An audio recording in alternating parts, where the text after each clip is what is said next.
Assalamualaikum warahmatullahi wabarakatuh. Bismillahirrahmanirrahim. Alhamdulillahi rabbil alamin. Wassalatu wassalamu ala sayyidina Muhammadin wa ala alihi wa sahbihi ajma'in. Allahumma inna nastahdika li arsyadi amrina wa zidna ilman yanfa'una. Halaman 18. Bagi yang memiliki rezeki luas, beli aja bukunya, jadi ngajinya sambil pegang kita, ganjarannya lebih gede. Biayanya berapa? 65.000. Atau ada yang lebih mampu barangkali mau nolongin jamaah, tapi dulu ada yang nolongin, hilang juga bukunya ya. Oh begitu ya, beli aja masing-masing dah. Hubungi siapa nih kalau beli? Oh hubungi Bang Nur yang mau, agar supaya ngajinya pegang kitab, jadinya lebih besar ganjarannya. Wa fil hikamil ataiyati innama yu'limukal man'u li adami fahmika anillahi fihi. Sesungguhnya menyakitkan padamu oleh penolakan Allah karena ketiadaan pahamnya kamu anillahi tentang Allah fihi pada penolakan doa-doamu itu. Mata fatahalaka babal fahmi fil man'i adal man'u ainal atai. Manakala Allah buka bagimu akan pintu pemahaman pada penolakan itu, niscaya berubah menjadi penolakan itu hakikat pemberian yang sesungguhnya. Wallahu a'lam bishawab. Dua biar kelar malam ini. Saudara sekalian yang mulia, malam hari ini kajian kita mau menutup pembahasan qiyamuhu binafsihi. Pertemuan mendatang kita tidak akan membahas lagi qiyamuhu binafsihi, akan pindah pada bahasan wahdaniyah. Sebagaimana dimaklumi oleh kita bahwa di antara sifat wajibnya Allah adalah qiyamuhu binafsihi. Allah itu berdiri sendiri. Berdiri sendiri itu bahasa simpruknya kaya raya.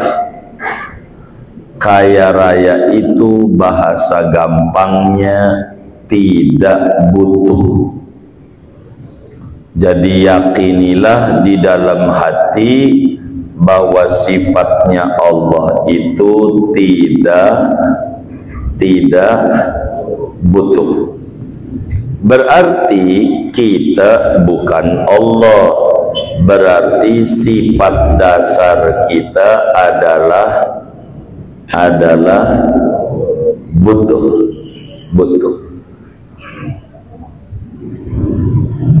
Ada sifat dasar kita adalah butuh. Karena itu bagi orang yang sudah mengkaji qiyamuhu binafsihi dalam beberapa termin ini, saya kurang paham apa udah 10 kali ini dari awal bahas qiyamuhu binafsi atau berapa kali ini.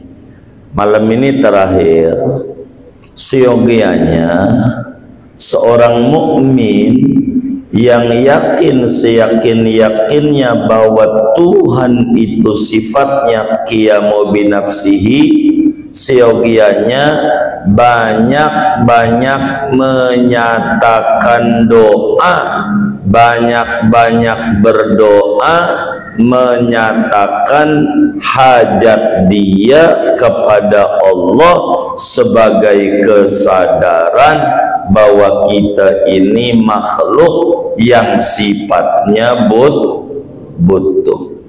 Jangan kita malas-malas doa.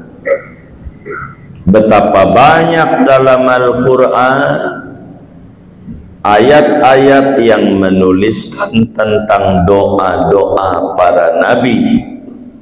Banyak dalam hadis-hadis dituliskan tentang doa-doa Rasulullah sallallahu alaihi wasallam. Doa, bila kita paham sifat Allah itu tidak butuh dan kita paham sifat kita butuh, maka kita kudu berdoa. Dan kalau doa, pahami, udhuni astajib lakum. Anda berdoa, aku ijabah. Timbul pertanyaan bagi orang yang bertauhid, saya ini udah doa, kok kayaknya belum ada itu alamat kabul.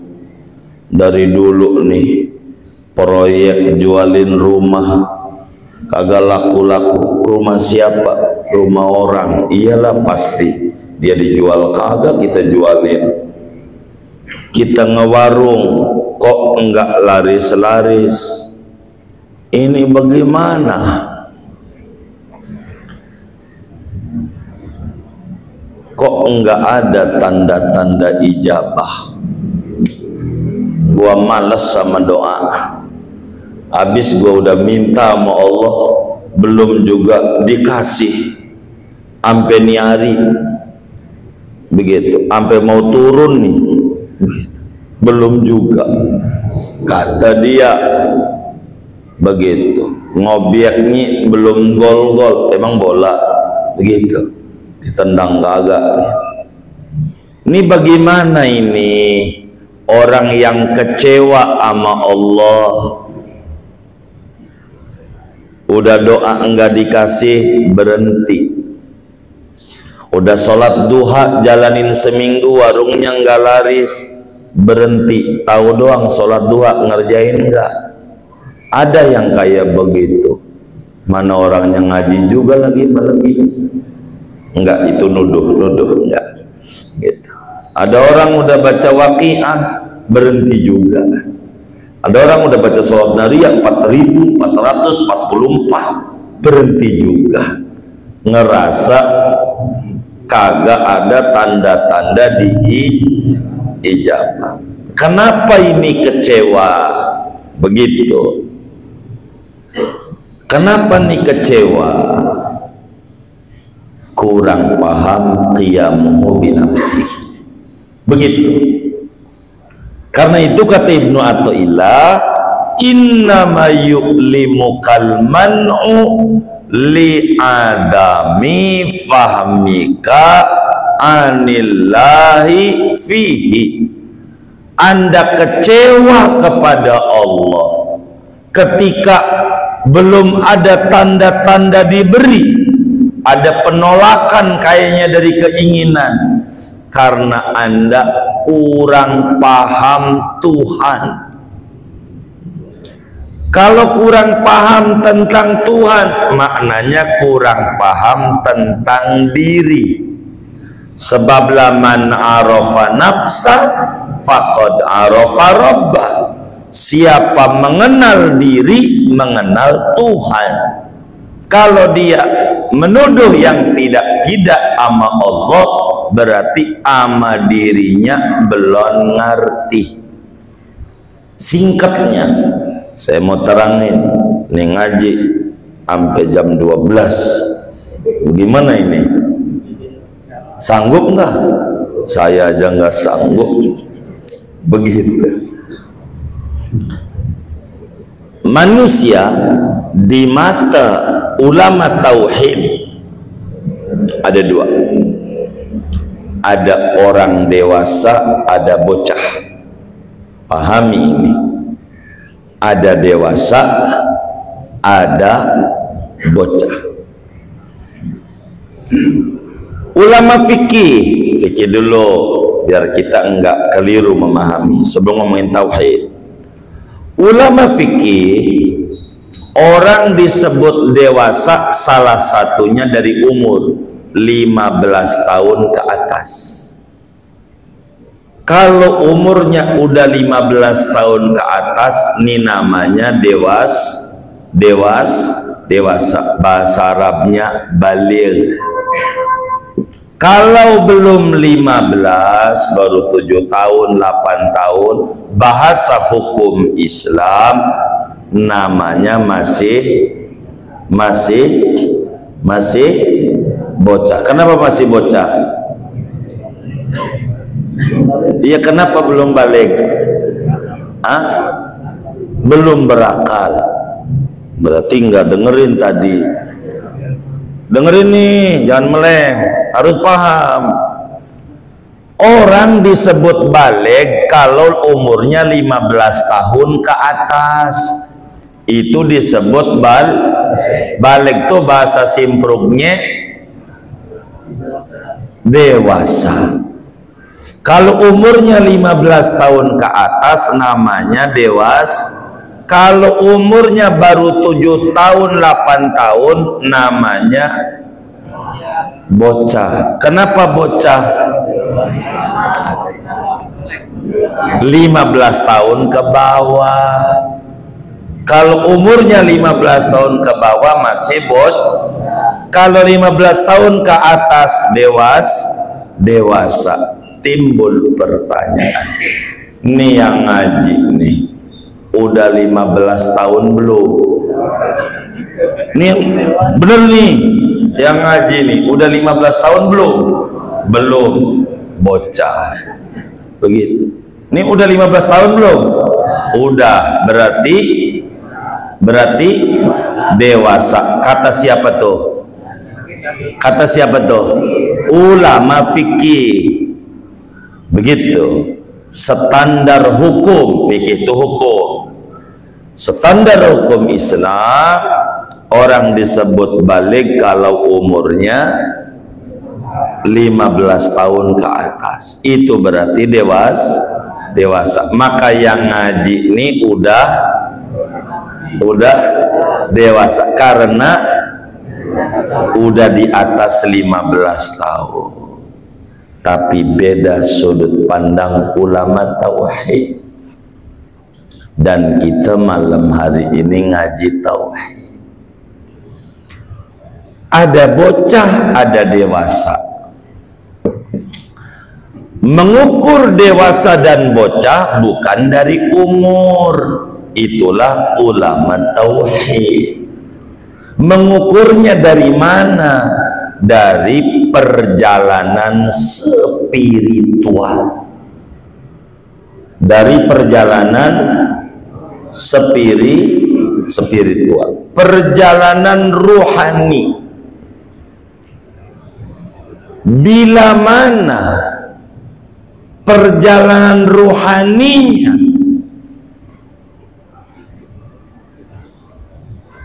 masih rendah, maka biar kata umurnya 60 tahun, 70 tahun, 80 tahun, di mata ulama tauhid namanya masih bocah.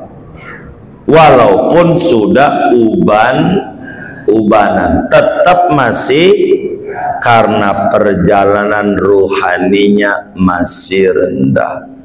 Walaupun umurnya 7 tahun, 8 tahun, kalau perjalanan ruhaninya sudah jauh, namanya sudah walaupun di bawah 15. Tuh, sudut pandang berbeda. Nah, tinggal kita ukur kita ini sebetulnya dalam kacamata agama masih bocah apa udah dewasa. Inilah kajian kita menutup qiyamuhu binafsi. Gitu.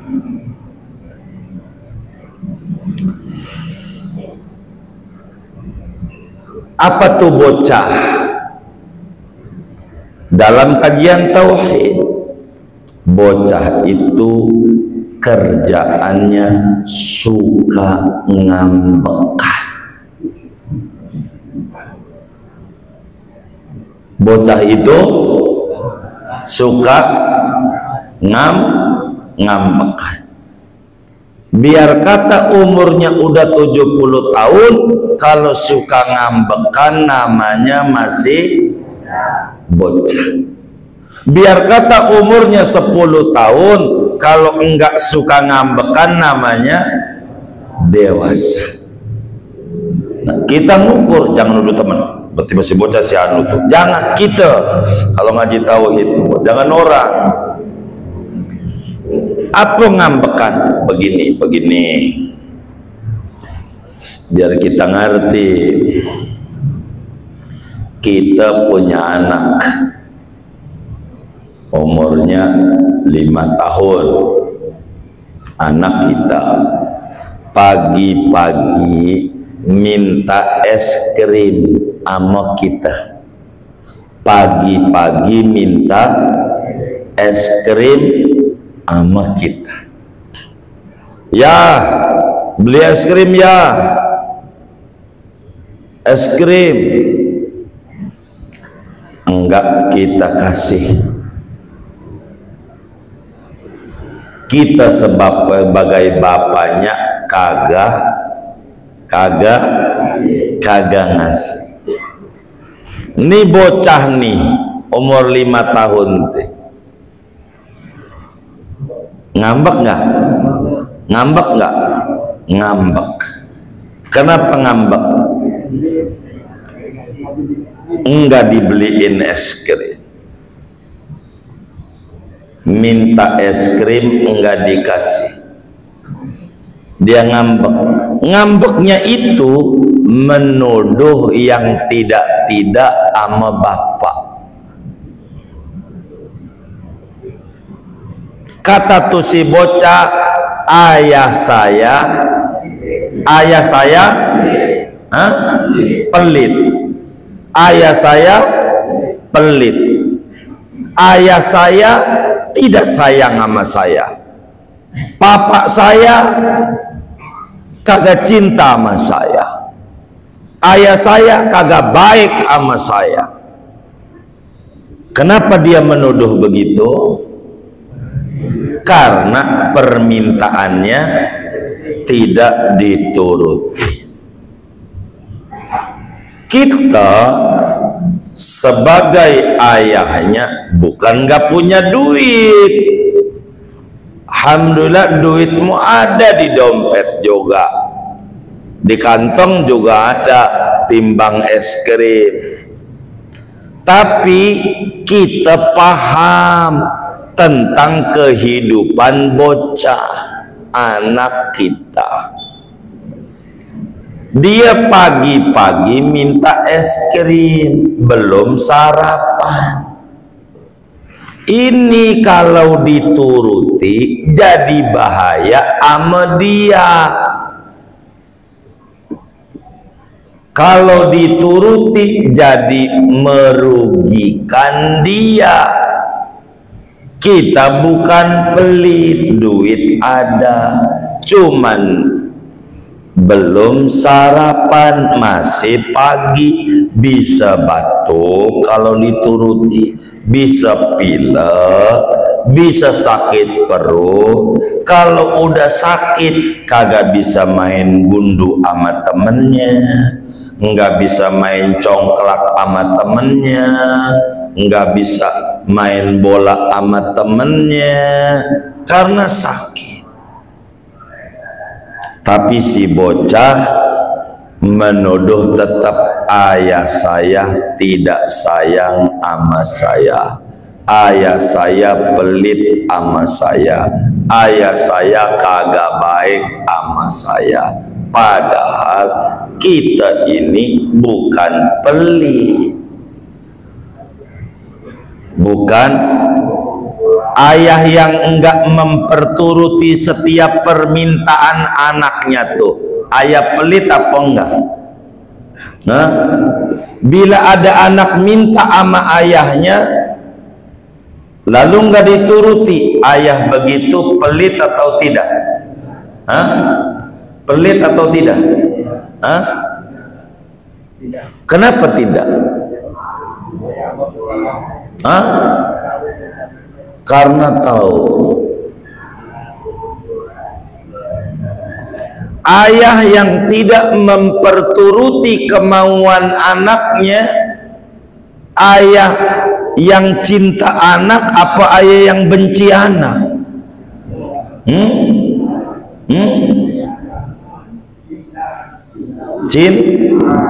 Cinta. Ayah yang selalu memperturuti permintaan anaknya, itu ayah begitu sebetulnya ayah cinta atau ayah tidak cinta? Ini yang benar nih. Hah? Iya, ayah cinta atau tidak cinta? Kenapa tidak cinta? Hah? Iya, jadi ayah yang baik tidak semua yang diminta oleh anaknya dituruti. Ada anaknya, ya saya mau loncat dari lantai 2 almarhum, boleh. Ini ayah kagak bener yang kayak begini. Ayah bener apa kagak nih? Kagak. Lihat dulu manfaat apa kagak. Itu ayah yang baik. Ini minta es krim belum sarapan, dituruti, ayah jahat. Ayah itu kudu baik. Dilihat belum sarapan bakalan sakit. Ini ndak benar. Maka ketika anaknya minta es krim, enggak dikasih es krim, sebetulnya ayah itu memberi atau tidak? Hah? Hah? Hah? Hah? Memberi tapi ditunda. Begitu jawabannya. Ada ya diminta es krim enggak ngasih. Ayah tuh sebetulnya ngasih atau tidak ngasih? Ngasih atau tidak? Hah? Ngasih. Ngasih apa? Ngasih apa? Ngasih atau tidak ini? Ngasih apa? Pelajaran. Hah? Ngasih enggak ini? Anaknya minta es krim pagi-pagi lalu nggak dituruti, sebetulnya si ayah nih ngasih atau tidak? Nyampe nggak sih supaya ini ya biar cepat saya ini ngaji, kelamaan jawabnya. Ayo dong biar cepat saya, biar paham, jangan takut jawab, jadi enak ngaji begitu. Jadi ada anak minta es krim enggak dituruti, itu sebetulnya ayah ini memberi atau tidak? Hah? Memberi tapi ditunda. Oh begitu. Berarti kalau tapi ditunda tidak memberi. Memberi atau tidak? Tidak. Tidak memberi. Hah? Jadi sebetulnya memberi yang terbaik, memberi yang terbaik, bukan ditunda, memberi yang terbaik untuk si bocah. bukan menolak, tapi memberi. Permintaan dia baik, tapi pemberian sang ayah yang penuh cinta kasih akan memberi yang terbaik dari yang diminta. Yang terbaiknya tidak diberi. Itu namanya memberi yang terbaik. Namanya ayah yang paham kehidupan.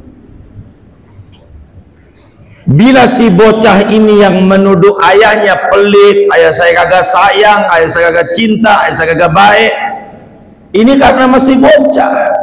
Kelak dia berumah tangga, dia kawin dah tuh, punya anak, baru paham. Berarti dulu itu ayah itu bukan tidak memberi, tapi memberi yang terbaik. Berarti bocah sudah dewasa. Apa ini ngomong es krim ayah anak, es krim ayah anak, ngaji apa itu? Ini begini ngaji ini. Saya ini demen memberikan ilustrasi. Tidak lebih bagaimana dipikirkan supaya ngaji pulang ngerti. Begitu. Kita ini bocah apa dewasa diukur. Kita udah baca waqiah saban malam, udah seminggu enggak ada tanda-tanda dikasih sama Allah, berhenti kita wirid waqiah itu, namanya bocah. Kenapa? Ngambek sama siapa? Parah. Ngambek sama Allah, parah ini orang. Lebih parah dari bocah yang diambekin Tuhannya. Dia minta warungnya laris, lalu tidak dituruti, dia ngambek. Dia sakit, udah minum obat, udah berobat belum sembuh, sampai obat dibanting, obat tai doang, menang 1 juta, sembuh juga orang. Ada nggak yang kayak begitu tuh? Bocah, bocah pakai obat tai lagi ngomongnya. Bocah ngam sama siapa? Sama Allah. Tapi umurnya udah 60 tahun. Bocah, perjalanan spiritualnya masih rendah, belum mengerti Tuhan, belum mengerti. Dia udah sholat duha, udah dijalani, isyaratnya makin sholat duha aja, nggak ada perubahan, usahanya berhenti, tahu doang sholat duha ngerjain orang. Namanya bocah. Ngambek sama siapa? Sama Tuhan. Kata Allah, lu ngambek sama gua, masih banyak yang nurut.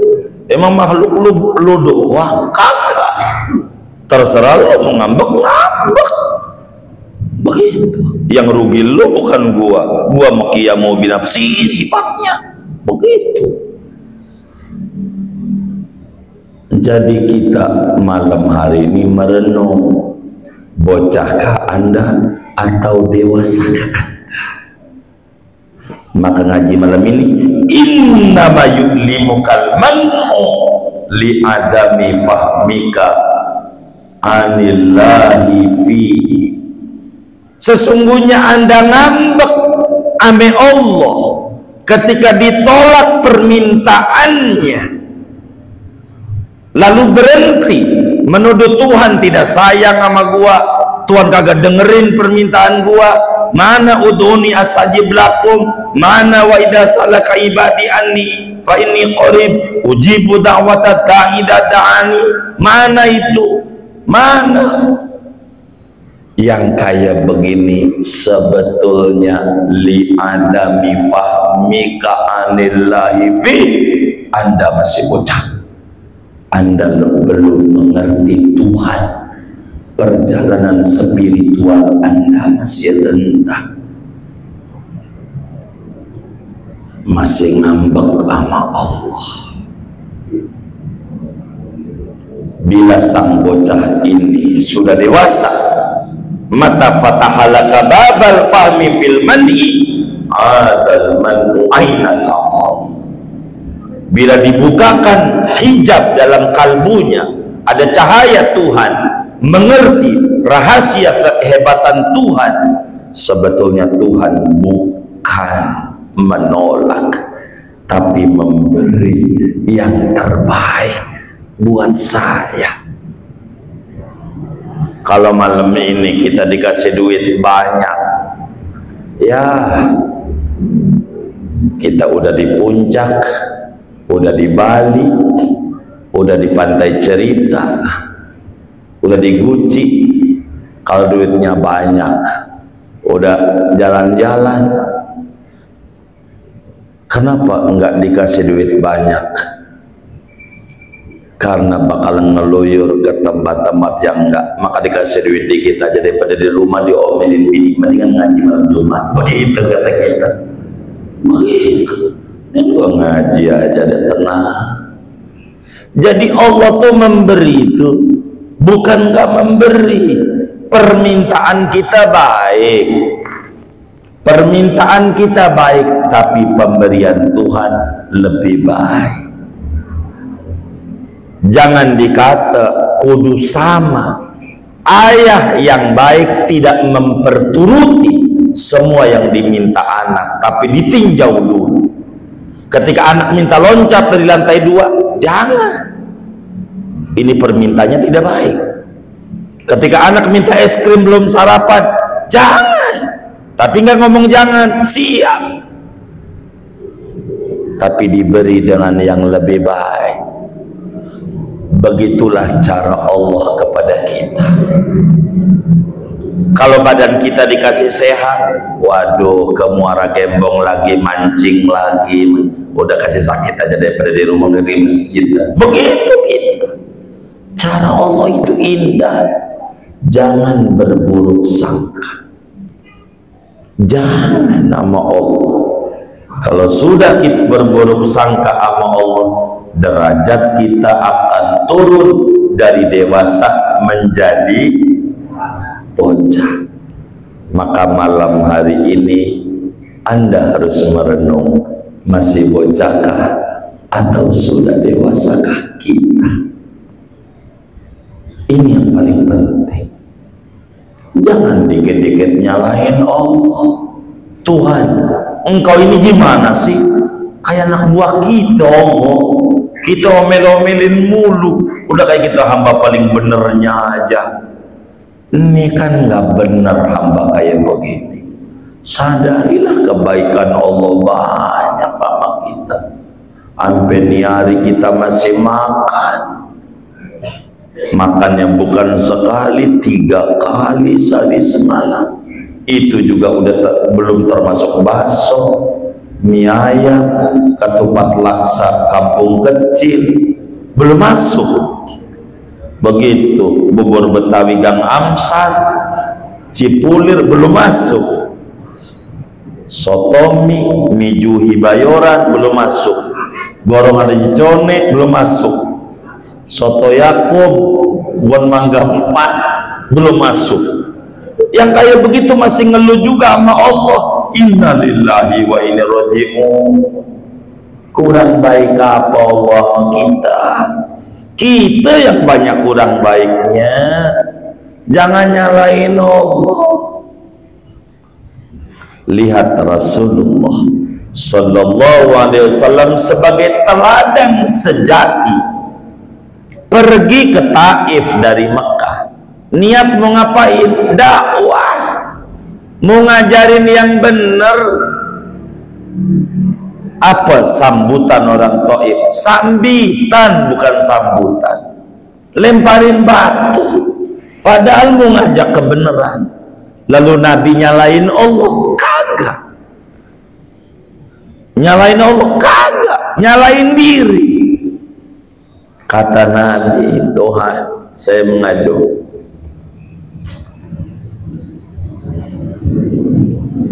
Saya ini kurang mampu, sedikit siasat dakwah, hina di mata orang, Tuhan, kemana kau akan serahkan aku?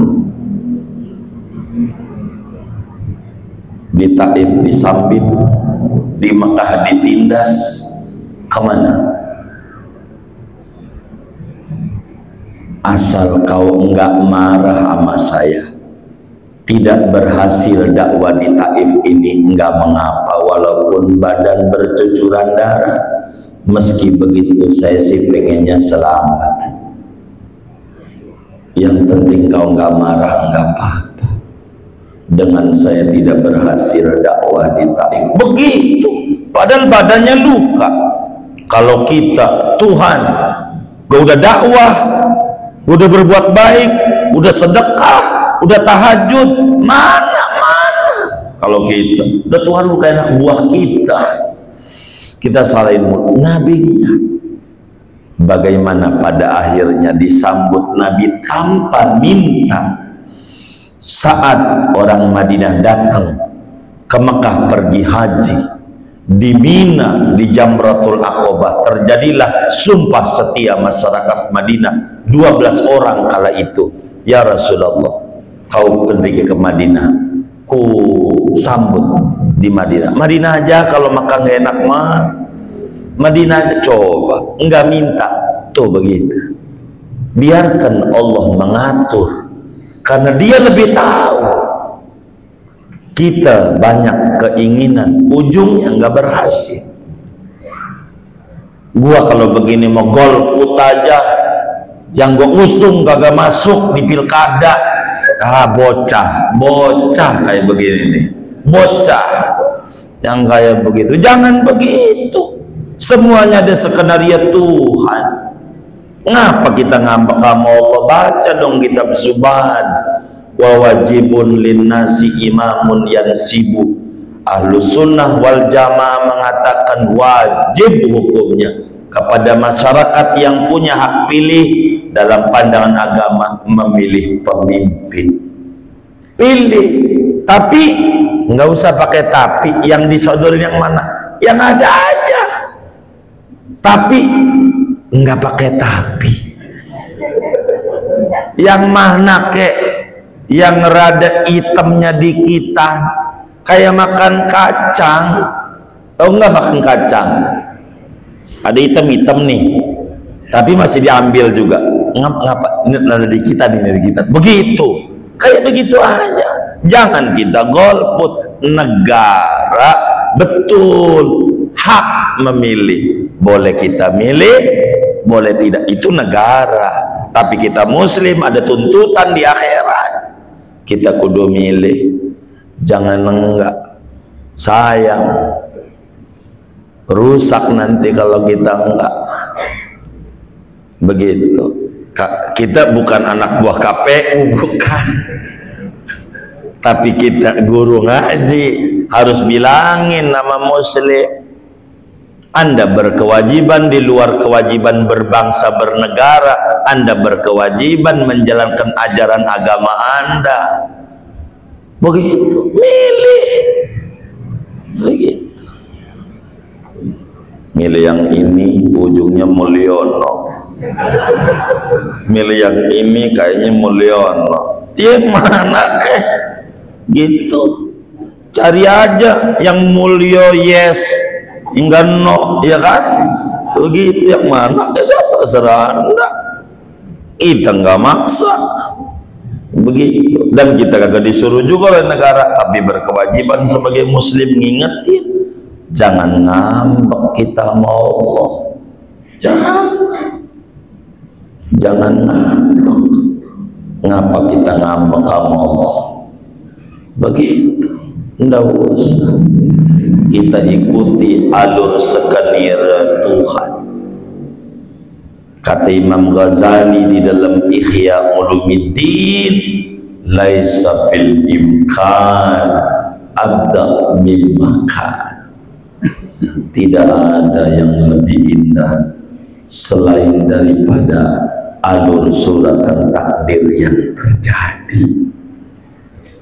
Mesti ada kebaikan. Di Pak Anies mesti muslim yang bertauhid paham, tidak akan kecewa karena alur permintaan Tuhan itu begitu. Sampaikan bagi yang mengenal Pak Anies kayak begitu, bagi pendukungnya begini, jangan begitu. Muslim berkewajiban memilih, sebab kata Imam Al-Mawardi di dalam Al-Ahkam As-Sultaniyah, ulama besar muslim, pakar hukum tata negara yang wafat tahun 450 Hijriyah, di dalam kitabnya Hukum Tata Negara Islam, Malikun Dhulul khairun min fitnatin tadu, penguasa yang sewenang-wenang kepada rakyatnya masih lebih baik dibanding kekacauan yang terus-menerus. Kalau saudara nggak mau milih, nih partisipasi masyarakat terendah, ulang, duit lagi. Duit siapa? Duit kita lagi. Dari mana? Ngutang, kita lagi yang bayar. Jangan. Saya bukan anak buah KPU, bukan begitu, tapi saya harus menerangkan mumpung kajiannya. Jangan kecewa dengan apa yang terjadi. Ambil hikmahnya, ambil hikmahnya. Muallim Syafi'adani rahimahullah rahmatal abrar menjabarkan pada bagian ini satu kisah menarik tahun 60-an. Begitu kata Muallim Syafi'adani rahimahullah. Dulu tahun 60-an haji masih gampang, pakai kapal laut, kita bayar berangkat. Sehingga ada orang bikin syukuran malam Jumat, selamatan walimatus safar, syukuran mau haji. Acara sampai malam karena ngundang banyak kiai dan habaib. Akhirnya sampai jam 12 lebih. Dia ada kekhawatiran dalam hati, punya feeling juga. Sampai dia bilang sama mantuknya yang laki, tuh sama mantuk, ini besok pelunasan terakhir, lo jangan sampai kagak lunasin tuh, babak malu, muka ditaruh di mana kalau kagak berangkat. Lo jangan sampai kesiangan, lo lunasin itu haji, malu babak udah syukuran begini kalau sampai gak berangkat. Siap bak, kata si mantu. Lah bebenah malam itu sampai subuh, mantu borok ngelunasin, sholat Jumat juga kagak, ketiduran, telat.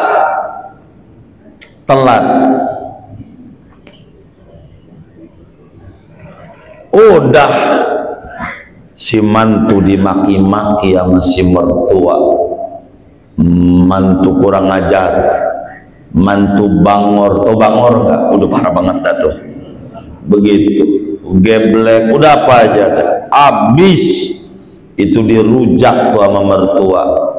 Ternyata bukan itu doang dirujaknya, suruh cerai sama anaknya. Tapi mantu bertahan, emosi abahnya, paham abahnya marah berlebihan, tinggal sama mantu, enggak dicerai. Sudahlah si abahnya ngamuk-ngamuk, kurang ajar, mantu kurang ajar, begitu, udah macam-macam. Ternyata kapal feri yang terakhir itu kena badai, mati semuanya yang di feri itu. Kebetulan nonton TV, zaman dulu TVRI, yang kadang nontonnya banyak semutnya, pakai aki, diputer-puter tuh antenanya, begitu disetrum makinya. Dia lihat tuh di TV, feri terakhir yang ngangkut jamaah haji ke Lebu, kena badai. Kata dia, kalau mantu gua nggak tidur, gua untung aja mantu gua tidur. Makasih ya Allah. Dia udah marah-marah. Innama yu'limu kalman'u li'adami fahmika anil laifi. Anda kecewa sama Tuhan karena Anda tidak paham. Mata fatahalaka babal fahmi fil man'i adal man'u ainal atai. Bila Allah buka mata kalbunya, paham rahasia di balik skenario Tuhan, dia bakal berkata, itu bukan ditolak oleh Tuhan, tapi diberi yang lebih baik dari yang diminta. Kalau sampai segini juga saya terangin kemarin, semari kagak ngerti juga, kagak ada lagi innalillah wa inna ilaihi raji'un. Saya nggak bisa ngomong. Ala kulli hal, kita malam ini merenung, bocahkah kita, dewasakah kita di mata Allah, bukan di mata orang. Tandanya ngambekankah kita ibadahnya, kadang ibadah, kadang kagak. Yang model kayak begini, pastikan dia masih bocah di mata Allah. Mudah-mudahan Allah angkat derajat kita, sehingga kita pelan-pelan belajar memahami tentang rahasia di balik perbuatan Allah kepada kita, sehingga tauhid kita makin mantap, tauhid kita makin benar, keyakinan kita makin bulat, hidup di dalam manhaj Ahlus Sunnah wal Jamaah, wafat dalam manhaj Ahlus Sunnah wal Jamaah, kumpul di akhirat bersama Ahlus Sunnah wal Jamaah di bawah benderanya Rasulullah sallallahu alaihi wasallam. Amin ya rabbal alamin. Segini aja.